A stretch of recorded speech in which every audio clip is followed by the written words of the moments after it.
आणि माझी काल साप्ताहिक सुट्टी होती, विकली ऑफ होता ऍक्च्युली माझा. आणि मी बघितलं की बागाची भूमिका करणारे सगळे ते, कोण शूटिंग काढते, कोण फोटो काढते, कोण त्याच्यासाठी प्रयत्न करत नाहीये, कुठलीही गाडी थांबत नाहीये. मग अशा वेळेस मी काय केलं, तात्काळ उतरलो आणि त्या व्यक्तीला जी ट्रेनिंग सेंटरमध्ये शिकवलेल्या गोष्टी आहेत, PCR देणं वगैरे, तर त्या मी त्यांना देण्याचा प्रयत्न केला. त्यानंतर बघितलं की त्यांना पॅरालिस स्ट्रोक आला होता. मग मी काय केलं, स्थानिकांच्या मदतीने त्यांना म्हणलो की आपण रिक्षा किंवा ॲम्ब्युलन्ससाठी एवढा वेळ म्हणजे कधी येणार ॲम्ब्युलन्स, त्या अनुषंगाने मी काय केलं, तात्काळ नाही का एक रिक्षा थांबवली. पण रिक्षामध्ये घरात त्यांना आतमध्ये घेत असताना तर रिक्षावाले पण थोडेसे हे करत होते की नागरिक जे ते मदती करण्यासाठी समोर येतात सर, पण त्यांना काय वाटतं माहितीये का की बाबा हे पोलीस मॅटर आहे किंवा त्या माणूस दगावला गेला तर पोलीस त्यांना इन्क्वायरी करेल, त्यांचीच विचारणा केली जाते, ही सगळी त्यांची मानसिकता आहे. तर त्यावेळेस नागरिकांनी आम्हाला नाही का मदत केली पाहिजे की त्याच्यामुळे ते काम चांगलं होतं आणि त्या व्यक्तीचा जीव किंवा ती घटना होण्यापासून रोखलं जातं, म्हणजे सज्जनाच्या रक्षणासाठी. त्या अनुषंगानेच आम्ही काम करतो. प्रत्येक पोलीस मध्ये एक हिरो लपलेला असतो, फक्त तो योग्य वेळी नागरिकांनी बोलणं आणि स्वतः हे करणं, त्यात फरक आहे. नमस्कार, मी राजरत्न सोंधळे. टॉप न्यूज मराठीमध्ये आपलं स्वागत.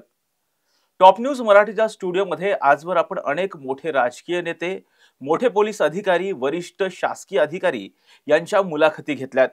परंतु आज टॉप न्यूज मराठीच्या स्टुडिओमध्ये एक पोलीस शिपाई आहेत. पोलीस म्हटलं की पोलिसांबद्दल समाजामध्ये दोन मतप्रवाह आहेत, एक सकारात्मक तर दुसरा नकारात्मक. परंतु पोलीस शिपाई असणाऱ्या सुशांत ननावरे यांनी एक अशी कामगिरी केलेली आहे ज्यामुळे त्यांचं सर्व स्तरामधून कौतुक होतंय. काल पुण्यातील एरोडा गोल्फ क्लब या ठिकाणी जो बस स्टॉप आहे, त्या बस स्टॉपवरती एका तरुणाला हृदयविकाराचा झटका आलेला होता. त्याच्या मदतीला पोलीस शिपाई सुशांत ननावरे हे तातडीने धावले, त्याला CPR दिला आणि त्यानंतर त्याला रुग्णालयामध्ये दाखल केलं. खरं तर पोलिसी वर्दीमधला हा एक देवदूत आपल्या सोबत टॉप न्यूज मराठीच्या स्टुडिओमध्ये आहे. सुशांतजी, तुमचं टॉप न्यूज मराठीच्या स्टुडिओमध्ये खूप स्वागत.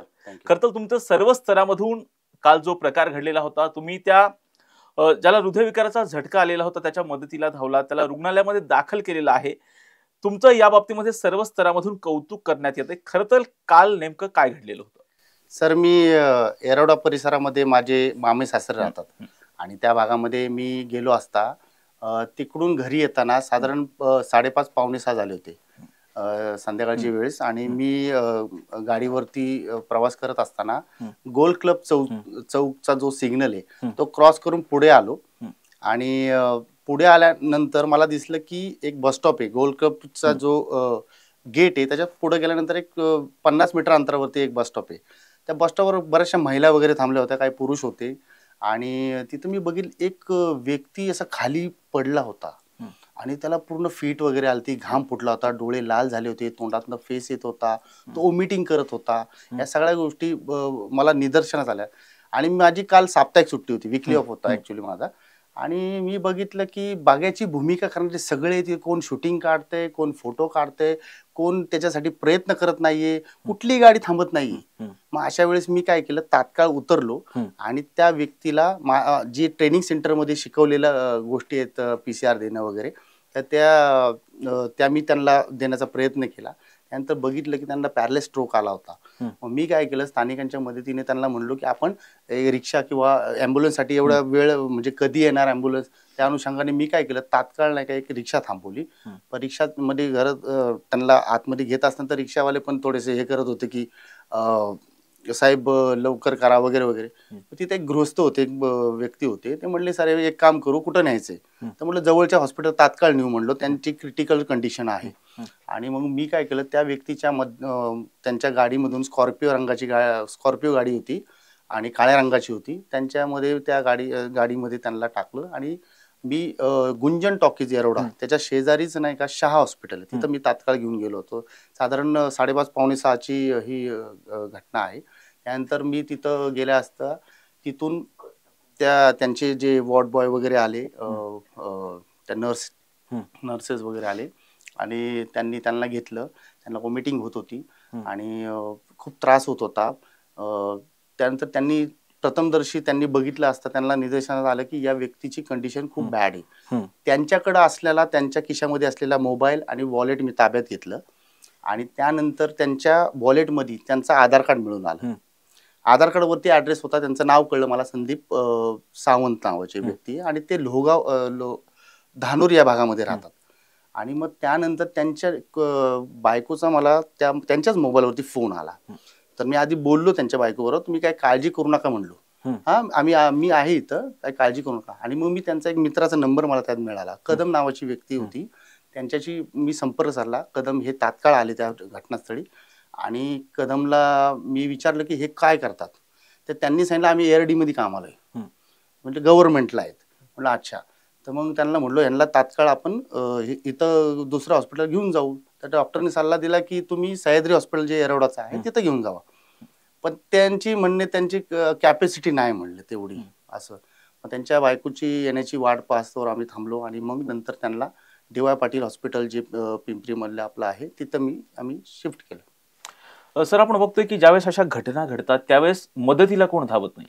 तुमच्या बाबतीमध्ये येरवड्यामध्ये जो प्रसंग घडला त्यावेळेस काय घडलेलं होतं? नागरिक मदतीसाठी धावलेले होते का? तुम्ही मदतीसाठी आवाहन केलेलं होतं? काय घडलं होतं? नागरिक जे ते मदती करण्यासाठी समोर येतात सर, पण त्यांना काय वाटतं माहितीये का की बाबा हे पोलीस मॅटर आहे, किंवा त्या माणूस दगावला गेला तर पोलीस त्यांना इन्क्वायरी करेल, त्यांचीच विचारणा केली जाते. ही सगळी त्यांची मानसिकता आहे. ते करण्याऐवजी नागरिकांनी एकत्र येऊन जर त्या व्यक्तीला माझ्यासोबत जर आले असते, आणि त्यांनी नागरिकांनी पुढं केला. तुम्ही नवले ब्रिजचं पण पाहिलं असेल याच्या आधी, तिथं पण कसं नागरिकांनी काय केलं, ते तुम्ही सगळं न्यूजला पाहिलेलंच आहे.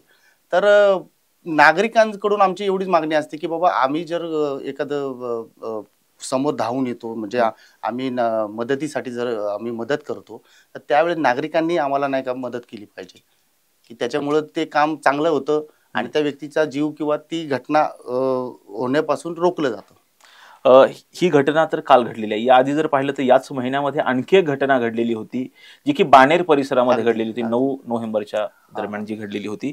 त्यावेळी काय घडले होतं? त्यावेळेस सुद्धा तुम्ही एकाला वाचवलं होतं. अगदी बरोबर आहे. ती घटना आहे 9 तारखेची याच महिन्याची, आणि मी माझे प्रॉपर मी बाणेरचा आहे, आणि बाणेरला माझं घर आहे, आणि मी माझ्या घरी चाललो होतो. तर BD हॉस्पिटल पासून बाणेरचा जो रोड आहे, औंध बाणेरचा लिंक रोड ज्याला म्हणलं जातं, तर त्या परिसरामध्ये एका सोसायटीच्या समोर मी बघितलं जीप कंपनीची एक गाडी आहे 4 व्हीलर, ती अशी हेलकावे घेत होती. मी त्याच्या मागच होतो, आणि ती गाडी अशी हेलकावे घेत होती, कधी डाव्या साईडला जाते, कधी उजव्या साईडला जाते.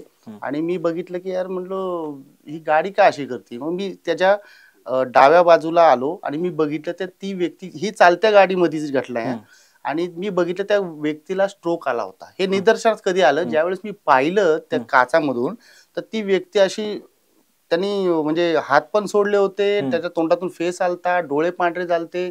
मग मी काय केलं, तात्काळ माझी 2 व्हीलर जी गाडी आहे त्या गाडीच्या पुढे घेतली, आणि त्या गाडीला रोखण्याचा प्रयत्न केला. त्यानंतर घेरवरती त्यांची गाडी बंद पडली. त्यानंतर मी उजव्या साईडला जे ड्रायव्हर सीट असते त्याच्या मागची साईडची जी काच आहे ती दगडाने फोडली, आणि त्यानंतर त्या व्यक्तीला खाली काढलं.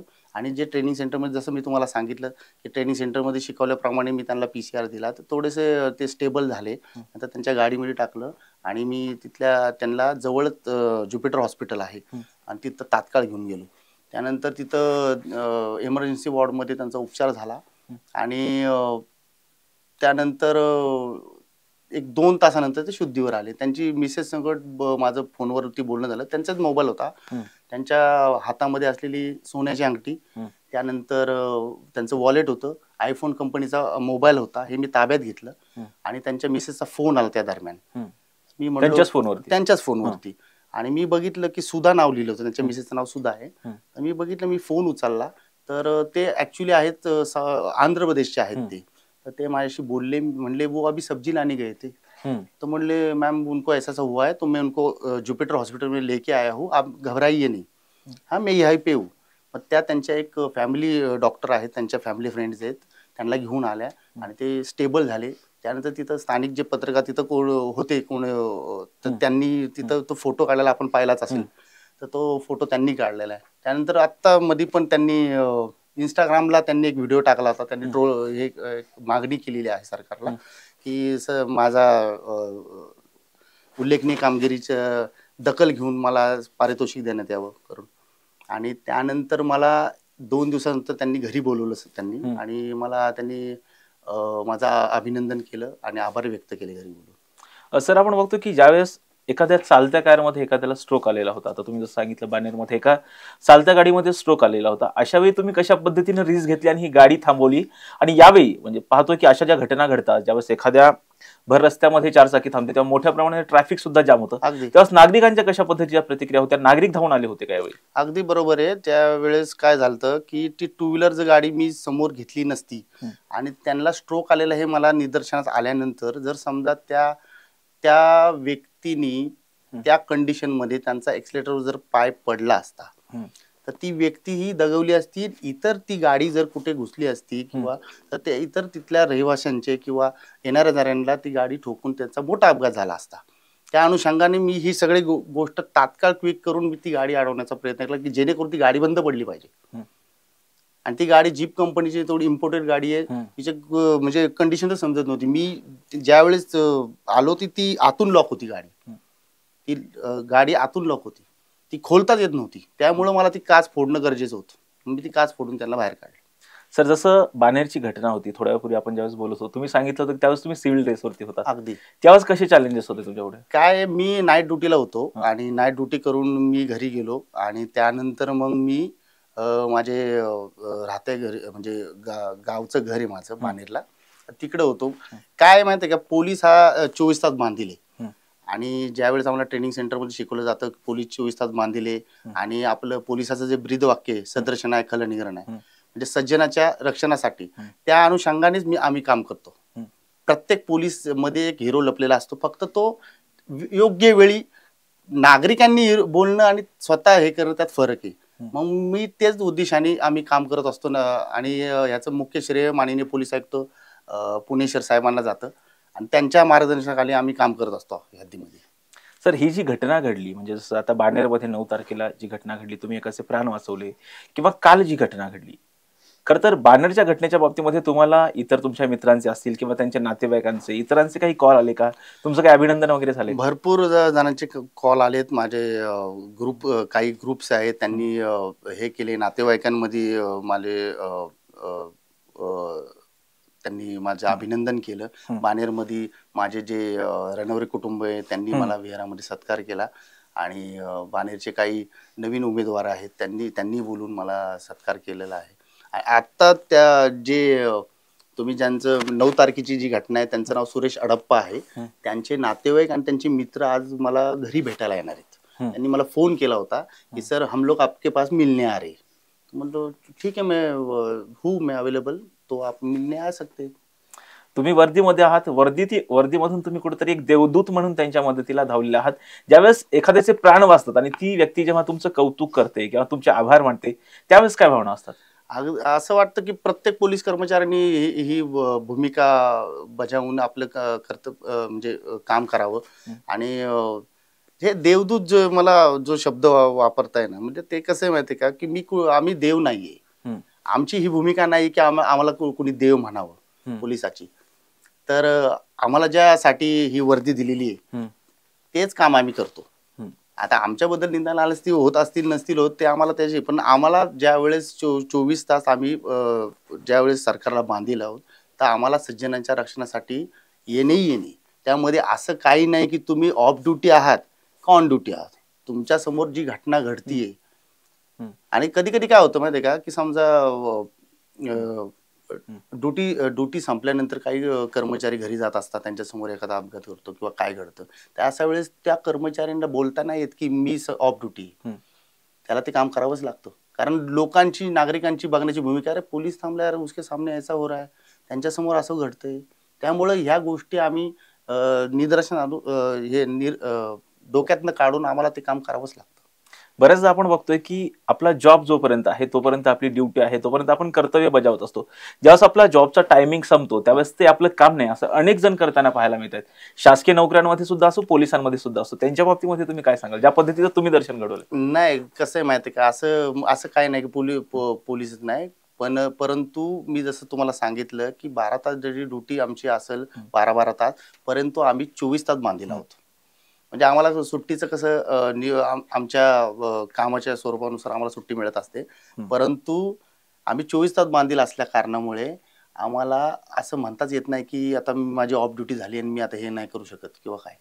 तर आमच्या समोर जर एखादा गुन्हा घडतोय किंवा आमच्या समोर एखादा असा अपघात होतोय किंवा काय चेन स्क्रॅचिंग होतीये किंवा महिलेची छेड होतीये, तर अशा वेळेस आम्ही असं बोलू शकत नाही की आम्ही एक तर एक करणार, एक आमच्याकडून हँडल झालं तर ठीक आहे, नाही तर स्थानिक पोलीस स्टेशनची मदत किंवा स्थानिक कर्मचारी मार्शल्स यांची मदत घेऊन ते आम्हाला काम बजावावंच लागतं. बरं, या घटनेच्या नंतर पोलिसांकडून तुमचं कौतुक झालंय का, डिपार्टमेंट कडून कौतुक झालंय? अद्याप तरी पोलीस म्हणजे मित्रांनी फोन केले माझे, पण अद्यापर्यंत वरिष्ठांकडून काय अजूनपर्यंत हे आले नाहीये. आणि जी बाणेरची घटना घडलेली होती त्यावेळी काही कौतुक? हा, भरपूर मित्रांनी फोन वगैरे केले, पोलीस विभागातले पण फोन केले, पण आता मी रिवॉर्डसाठी हे करणार आहे, अपील करणार आहे आणि त्याच्यासाठी मला वरिष्ठ नक्कीच मदत करतील.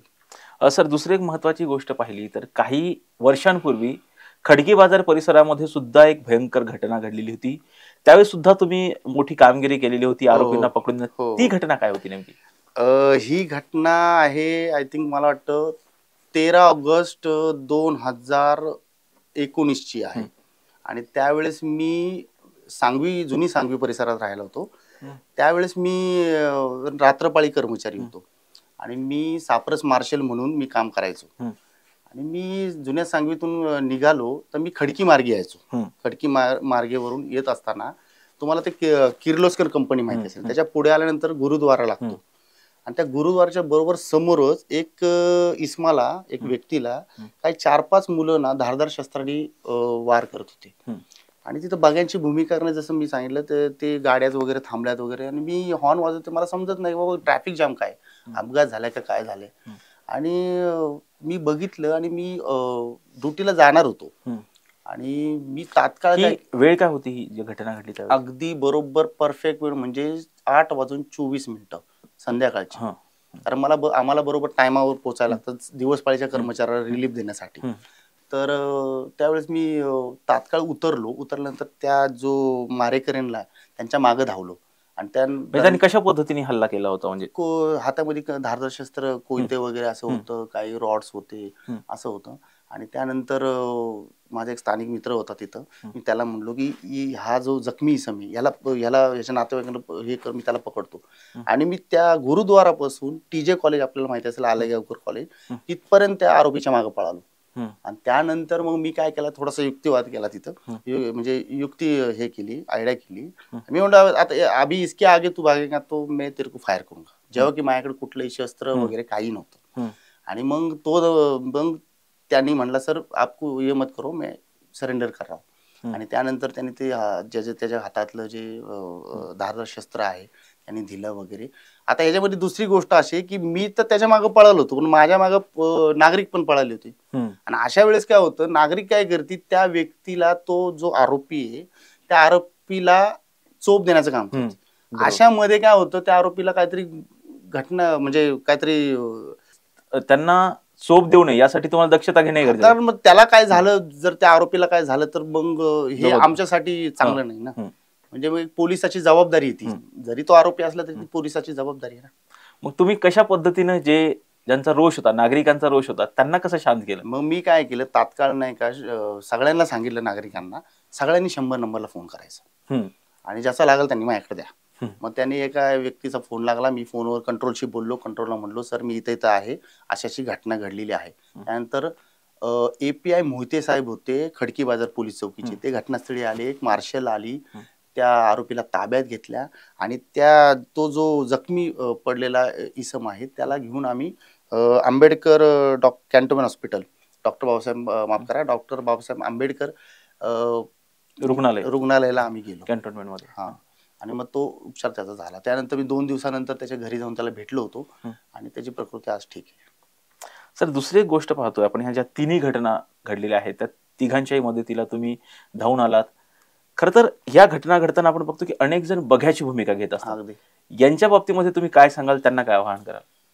बघ्याची भूमिका करणारे आजही सर, त्या दिवशी पण, कालची गोष्ट सुद्धा आहे, त्यावेळेस पण असं झालं. आणि कोरोना काळामध्ये एकदा विश्रांतवाडी पोलीस स्टेशनलाच होतो मी, त्याचा व्हिडिओ पण माझा आला होता.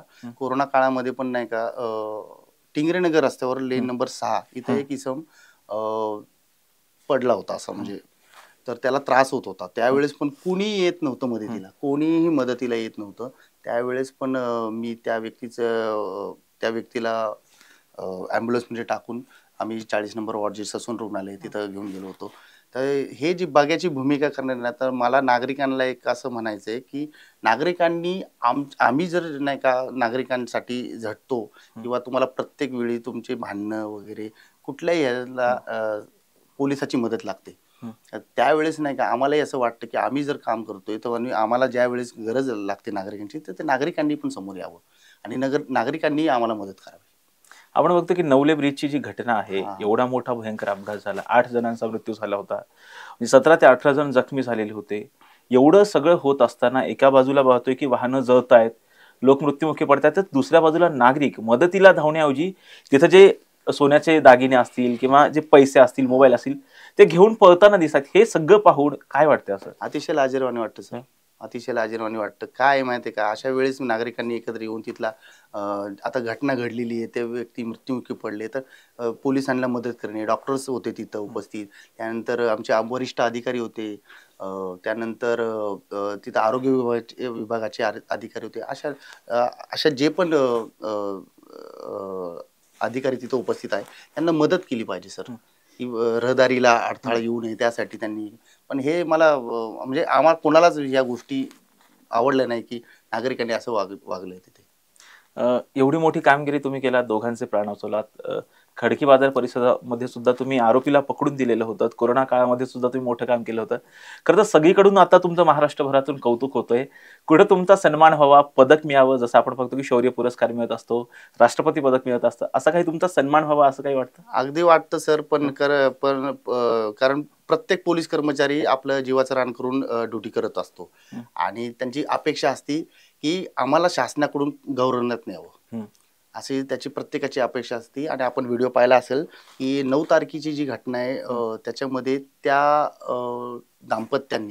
त्यांनी सरकारला मागणी केलेली आहे. आपण तो व्हिडिओ पाहिला असेल इंस्टाग्राम किंवा याच्या माध्यमातून. त्यांनी सोशल मीडियाला त्यांनी स्वतः हे केलेलं आहे की सदर कर्मचारी याची दखल घेऊन राज्य शासनाने, माननीय मुख्यमंत्री साहेबांनी आणि माननीय पंतप्रधान साहेबांनी यांची दखल घेऊन त्यांना जे खात्याचं शौर्य पदक असतं ते देण्यात यावं. खरं तर सुशांतजी, तुम्ही टॉप न्यूज मराठीच्या स्टुडिओमध्ये वेळ दिलात आणि तुम्ही एवढं चांगलं काम करून एक पोलिसी वर्दीमधला देवदूत म्हणून नागरिकांच्या मदतीला धावून आलात, त्यांचे प्राण वाचवलात, त्याबद्दल तुम्हाला खूप खूप शुभेच्छा आणि तुमचं खूप खूप अभिनंदन. धन्यवाद. हे होते पोलीस शिपाई सुशांत रणवरे. जर पाहिलं तर येरोडा परिसरामध्ये गोल्फ क्लब या ठिकाणी बस स्थानकावर एका तरुणाला हृदयविकाराचा झटका आलेला होता, त्याचे त्यांनी प्राण वाचवले, त्यांना रुग्णालयामध्ये दाखल केलं. अशाच पद्धतीची घटना यापूर्वी सुद्धा 9 नोव्हेंबर रोजी जर पाहिलं तर बानेर परिसरामध्ये घडलेली होती. तिथे सुद्धा त्यांनी एका व्यक्तीच्या मदतीला जाऊन त्याचे सुद्धा प्राण वाचवले होते. खरं तर अशा पद्धतीने पोलिसी वर्दीतला देवदूत म्हणून कुठेतरी आता सुशांत रणवरे आपल्या सोबत होते, त्यांनी आपल्याशी संवाद साधलेला आहे. खरं तर अशाच पद्धतीनं कुठेतरी पोलिसी वर्दीमधल्या जसं देवदूत म्हणून ते पुढे आलेले आहेत, अशाच पद्धतीने नागरिकांनी सुद्धा ज्या ठिकाणी अशा पद्धतीच्या घटना घडतायत त्या ठिकाणी कुठेतरी माणुसकीचं दर्शन घडून नागरिकांचे प्राण वाचवणं, त्यांच्या मदतीला धावणं सुद्धा तेवढंच गरजेचं आहे. अशाच महत्त्वपूर्ण बातम्यांसाठी आणि विश्लेषणासाठी पाहत राहा टॉप न्यूज मराठी. आपला महाराष्ट्र, आपली बातमी. तुमची car, electric panel, data server आगीपासून सुरक्षित आहे का? नाही? मग आजच बसवा F protect temperature activated fire suppression device. यामध्ये आहे eco friendly non toxic pressurised liquid, जे आग लागल्यास क्षणार्धात ऍक्टिव्हेट होऊन आगीवरती मिळवते नियंत्रण. बसवण्यास अतिशय सोपे आणि सुटसुटीत टेकालिपचे एक दर्जेदार उत्पादन एफ प्रोटेक्ट.